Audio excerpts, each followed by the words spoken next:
Hi Aries, mid-November, mid-month of November 2024.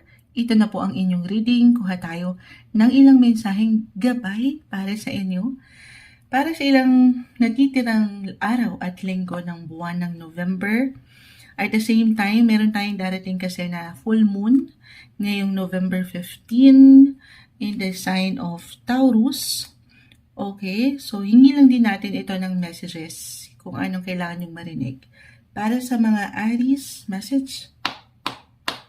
Anong kailangan marinig ng mga Aries? Mensaheng gabay po, mid-month of November, may umaangat na. Hindi natin pipigilan yung mga tumatalon. Mensaheng gabay po para sa mga taong ito. Okay.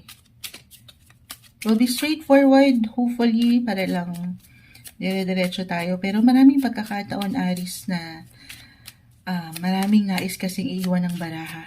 Dahil tayo po ay general reading, malawak ang maring makapakinig. November, mid-month, ayan, may umaangat pa. Para sa inyo, Aries, tayo po ay live na live sa YT, babalikan ko kayo. Maya-maya, Aries, mid-November. Okay. Ayun na. Isa-isahin natin itong ilang bumagsak. The Star. This one is in reverse. Ayan. Kahit pa minsan nakakakuha tayo ng ilang reversal cards po. Hindi ibig sabihin ay hindi agad okay. Meron lang po itong kalakip na mensahe. Okay. The Star, the Seven of Pentacles, Queen of Wands, the Hierophant. Ayusin natin. The Page of Swords, the Page of Swords, Page of Swords, Queen of Swords reverse, and the Four of Swords reverse. Okay. Aries, Aries, Aries. Ano na to? Unang bumagsak, unang nakita natin ng the Star. Kahit pa yan ay in reverse, the Star is still the Star. Okay? Okay. So, medyo malalim yung ilang nakukuha natin dito. May pagkinang or may pag-spark pa rin pagdating sa inyong mga buhay, relasyon, pag-ibig. At the same time, baka kasi dito lang talaga yung patuloy nyong pag-angat eh. I mean, yung iniiwanan nyo ng prioridad. Ang kapareha or pamilya. Yes po. Parang meron kayong gustong maiayos dyan, maisalba or masettle na may kaugnayan saan? Sa ilang plano? Or kaakibat itong plano na ito ay pera? Yes po, the Seven of Pentacles. Para higit nyong mabigyan ng aksyon or mapuntahan or desisyon ang mga bagay-bagay.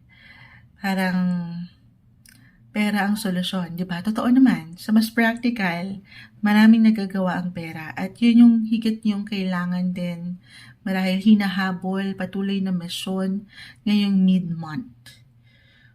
Okay? Na ang ganda. Kasi higit kayong magiging practical kung paano nyo pinanghawakan ng mga bagay-bagay. At dito, hindi imposible. Sabi ko nga, the Star. Parang meron kayong maisa sa katuparan dito sa aking ilang nabanggit. Or mabibigyan ng tugon. Or nasa ano talaga ito. Money is on your mind. Money. And partner. Your kids, if ever meron kayong anak. Umaangat dito yung sense of responsibility, lalo pa kung saan kayo growing up. The Hierophant, sa inyong mga roots, or kung sino yung pinag-aalayan nyo talaga, or gusto nyong mapagbigyan.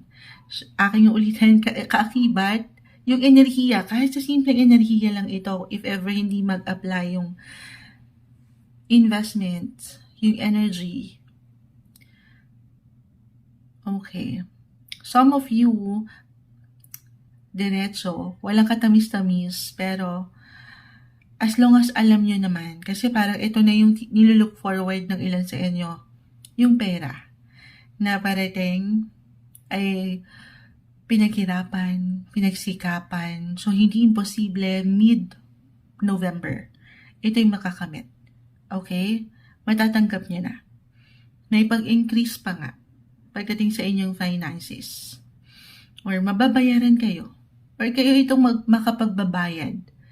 May ilang tugunin na kung saan. Ayan. Maharap nyo guys. Huwag niyo itong something, if ever mag-apply sa inyo na meron kayong ilang kailangan harapin in terms of your money, family, your partner, and kids, ang dami. Ayan, may pagkaano pa nga. I feel ni meron kayong masisecure. Okay?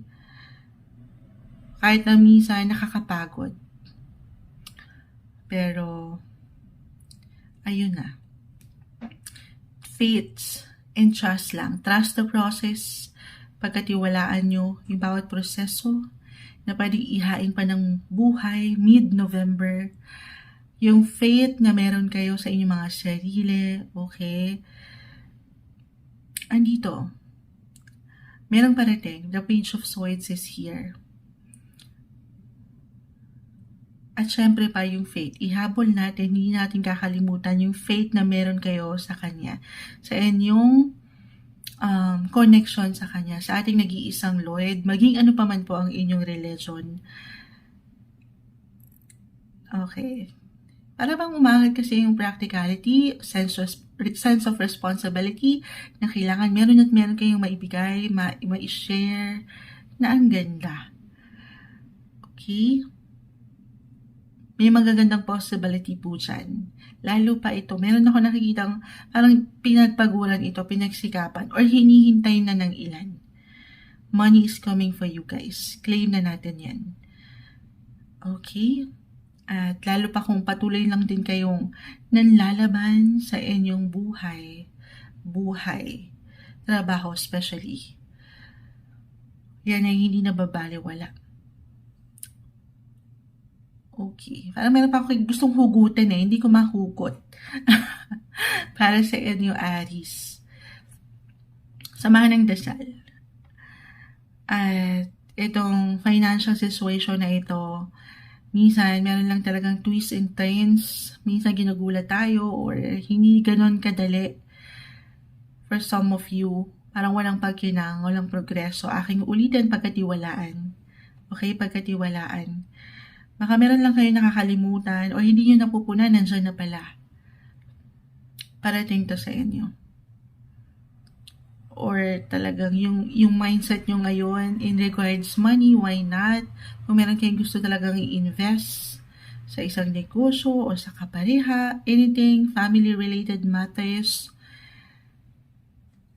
Ito andito yung ano nyo yung mga gusto nyo pang bigyan ng aksyon, new beginnings, new ideas, new plans, na aganda. Punong-puno kayo ng or naghahanap kayo ng marami pang impormasyon, may ilang pagtatanong. Okay?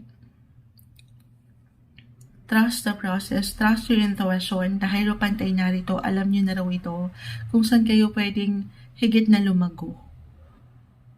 Ayan. Or a reminder lang ito sa dami ng na-mention ni Moonchild, to be wise kung paano nyo pinangahawakan ng pera.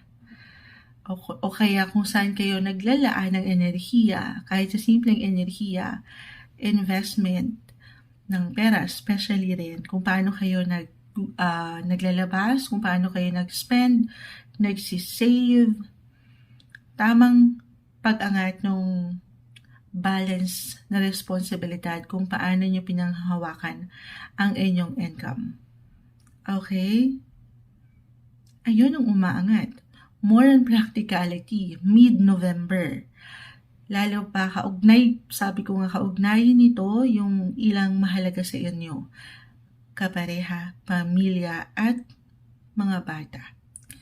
Punong-puno kayo ng pangarap, Aries. Walang imposible na yan po ay inyong makamit. Okay? Huwag kayong panghihinaan ng loob. Or huwag lang mainip. Okay, para sa ilan, parang merong nagiging mainipan dito. Be wise, paangatan yung haba ng inyong mga PC ngayong mid-November 2024 Aries.